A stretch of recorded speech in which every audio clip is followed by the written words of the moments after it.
సికింద్రాబాద్లోని doctor Narayana college of hotel management లో 100% job guarantee 966365 welcome to Suman TV. నేను మీ నాగరాజ్ బైర్శెట్టిని.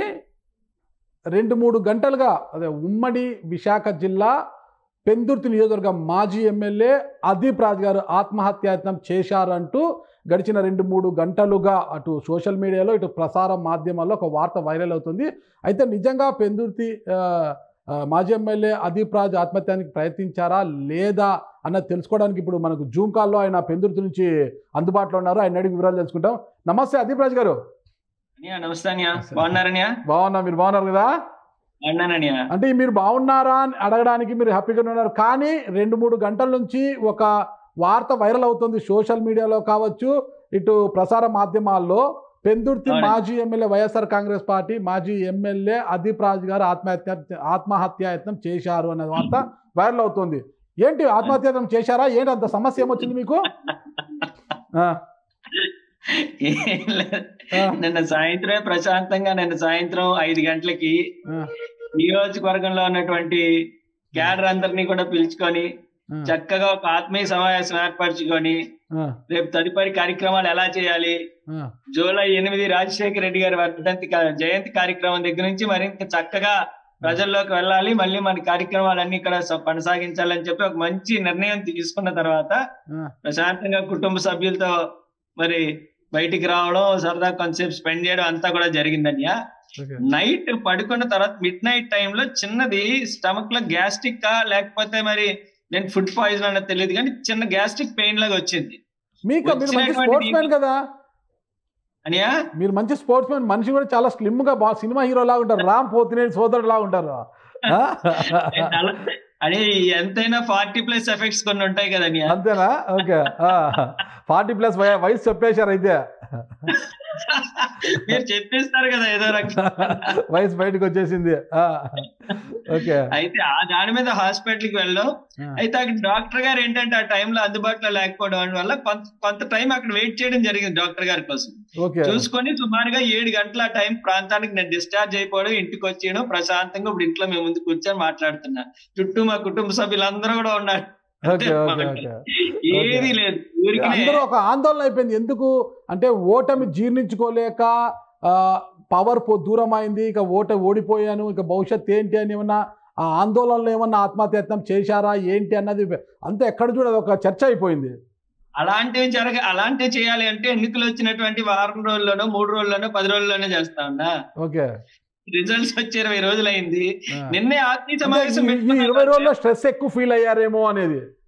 లేదు, నిన్నే ఆత్మీయ సమావేశం పెట్టుకునే వాళ్ళు అన్ని పేపర్లో కూడా వచ్చింది. నిన్నే ఆదివారం కాబట్టి నిన్న ఆదివారం నియోజకవర్గంలో ఉన్నటువంటి మొత్తం పార్టీ క్యాడర్, సర్పంచ్లు, ఎంపీటీసీలు, జెడ్పీటీసీలు, కార్పొరేటర్లు అందరినీ పిలుచుకొని చక్కగా ఒక సమావేశం ఏర్పాటు చేసుకొని మళ్ళీ రాజశేఖర రెడ్డి గారి జయంతి జూలై 8వ తారీఖు నుంచి మనం పూర్తి స్థాయిలో మనం ప్రజల్లోకి వెళ్దాం, కార్యక్రమాలు మొదలు పెడదాం అని చెప్పి ఒక దిశానిర్దేశం చేసుకుని హ్యాపీగా ఉన్నాం. అటువంటి టైంలో ఇది ఎందుకంటే పెద్ద చర్చ. మీరు 2019కి ముందు అదీప్ రాజ్ వేరు, తర్వాత వేరు. అంటే మీరు తెలుగు రాష్ట్రాల్లో ప్రజలందరికీ తెలుసు అదీప్ రాజ్ ఒక పెందుర్తి ఎమ్మెల్యే, అందరికి తెలుసు, సుపరిచితులు. ఇప్పుడు అది ఒక స్లేచర్ వచ్చిన తర్వాత మనకంటూ ఏమైనా జరిగితే పొద్దు వైరల్ అయిపోతుంది అనమాట వీడియో. అవునండి, అవును. అది ఎలా అనిపించింది మీకు ఆ వీడియో చూసినప్పుడు? నాకు ఇప్పుడు అంటే వీడియో అయితే ఏం చూడలేదు. నాకు ఇప్పుడు నేను ఇలాగా హాస్పిటల్ నుంచి ఇలా బయటకు వచ్చాను, కొంచెం రెస్ట్ తీసుకున్నాను. పడుకొని లేచేసరికి మన వాళ్ళు మా దీపక్ వచ్చి అన్న ఎలా వస్తుంది మీరు అర్జెంట్ లేకండి ఏంటి రావడం బాబు, ఏం జరిగిందని రావడానికి అని చెప్పి వెంటనే ఒక వీడియో కూడా రిలీజ్ చేయడం కూడా జరిగింది. నేను వెంటనే వీడియో కూడా రిలీజ్ చేశారంట. కానీ మిమ్మల్ని మీ ఫేస్ చూస్తుంటే ఆత్మహత్యాయత్నం చేసినట్లా కనిపించట్లేదు, నాకు కూడా బాగానే పడుకొని లేచినట్టుగా కనిపిస్తుంది. మీరు ఒక్కసారి ఎలా చూడండి, తిప్పుతాను. మా కుటుంబ సభ్యులందరూ కూడా ఇక్కడే ఉన్నారు. ఓకే, నమస్తే అండి. మా నాన్నగారు, మా అన్నయ్య గారు, మా ఇంట్లో ఉన్నాం హ్యాపీగా, ఏమీ లేదన్న. మరి ఏంటి అంటే అధికార పక్షాన్ని పక్కన పెడితే మీ పార్టీలోనే కొంతమంది నాయకులు బయట కొన్ని గాసిప్స్, కొన్ని రూమర్స్ లేవనెత్తుతున్నారు మీ మీద. ఇది మీరే అంటున్నారు కదా పార్టీలో అనేసి. ఇది ఇప్పుడు జనరల్ గా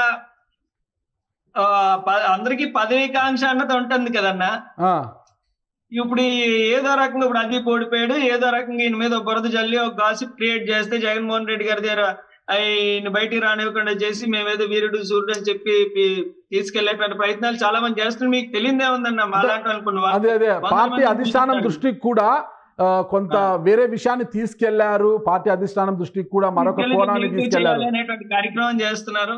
ఇదంతా కూడా జగన్మోహన్ రెడ్డి గారి సంగతి మాకు తెలుసు కాబట్టి ఆయన చెప్పింది ఎప్పుడు ఎవరో చెప్పింది వినేదానికన్నా ఆయన వాస్తవాలు తెలుసుకొని పనిచేసేటువంటి వ్యక్తి కాబట్టి మేము ఎక్కడొక్కడ భయపడాల్సిన పని లేదన్నా. జగన్మోహన్ రెడ్డి గారితో మేము మంచి అయినా చెడైనా ఆ రోజు ఆయన కష్టాల్లో ఉన్నప్పుడు ఆయనతో ఉన్నాం, సుఖాల్లో ఉన్నప్పుడు ఉన్నాం, మళ్ళీ కష్టాల్లో ఉన్నప్పుడు కానీ మళ్ళీ ఇంకెంతకాలం జగన్మోహన్ రెడ్డి గారితోనే ఉంటాం. మీరు ఉంటారు, అది నమ్మకం ఉంది, అందరికీ నమ్మకం ఉంది, మీరు ఉంటారు. జగన్ గారికి కూడా నమ్మకం ఉంది మాకు తెలుసు. కానీ ఈ విషయంలో అంటే మీరేమో గ్యాస్ ట్రబుల్ వచ్చింటే హాస్పిటల్ వల్ల అక్కడ ఆలస్యమైంది, దాన్ని వక్రీకరించారంటారు. మరి మీ పార్టీలోనే ఒక టీము అంటే కొంతమంది సీనియర్లు కూడా మీడియాకు కూడా కొన్ని లీకులు ఇస్తున్నారనమాట. దీనివల్ల చేసుకున్నాడు అనేది కొంత వక్రీకరిస్తున్నారా, లేకపోతే అందులో వాస్తవం ఎంత? ఆనందపడలేవండి అన్న, చాలా ఆనందపడినామండి. పోనీ ఏదో వాళ్ళు కూడా పార్టీ ఓడిపోయిందని బాధలో ఉన్నారు కదా, కొంతకాలం పోనీ ఏదో రకంగా వాళ్ళు అదో రకమైన ఆనందం పొందనివ్వండి. పార్టీ ఓడిపోతే మీతో పాటు అందరూ బాధపడాలి, కానీ అదే పార్టీకి చెందిన మిమ్మల్ని ఎందుకు ఇలా చేస్తున్నారు?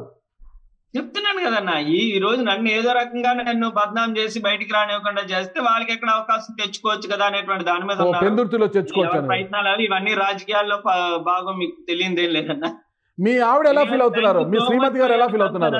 ఎందుకంటే నేను మిమ్మల్ని కలిసిన మొదటి రోజు నుంచి ఈ రోజు వరకు మీరు ఒక ఇంటర్వ్యూలో మాత్రం అదీప్ రాజ్ గారు అంటారు కానీ లేదంటే తమ్ముడు అనే పిలుస్తారు. ఖచ్చితంగా ఇంటర్వ్యూలో గౌరవం అది.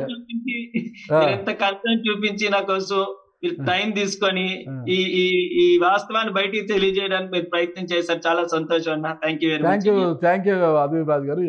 సరే, ఏం చెప్పబోతున్నారు అయితే మీ నియోజకవర్గ ప్రజలందరికీ కూడా ఏం చెప్పబోతున్నారు? మీరు ఆత్మహత్యాయత్నం చేశారని రకరకాల గాసిప్స్ చెప్తున్నారు, వీడియో కూడా రిలీజ్ చేశానన్నా. ఇటువంటివి ఏవి కూడా నమ్మాల్సిన అవసరం లేదు.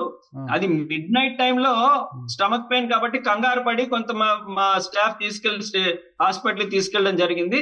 ఏది కూడా లేదు. ఆల్రెడీ ఇప్పుడు హ్యాపీగా ఫ్రెష్ గా స్నానం చేసి జ్యూస్ కూడా తాగి మీ ముందు కూర్చున్నాను. ఏ ఇబ్బంది లేదు. మళ్ళీ రేపు నుంచి ప్రజలందరికీ అందుబాటులో ఉంటాను యథావిధంగా. Okay thank you Adeep Raj గారు. Thank you. మీరు ఆరోగ్యంగా ఉండాలని కోరుకుంటున్నాను. Thank you. నమస్తే. Thank you. సుమన్ టీవీలో మీ పర్సనల్ అండ్ బిజినెస్ ప్రమోషన్స్ కోసం కింది నెంబర్ కి కాంటాక్ట్ చేయండి.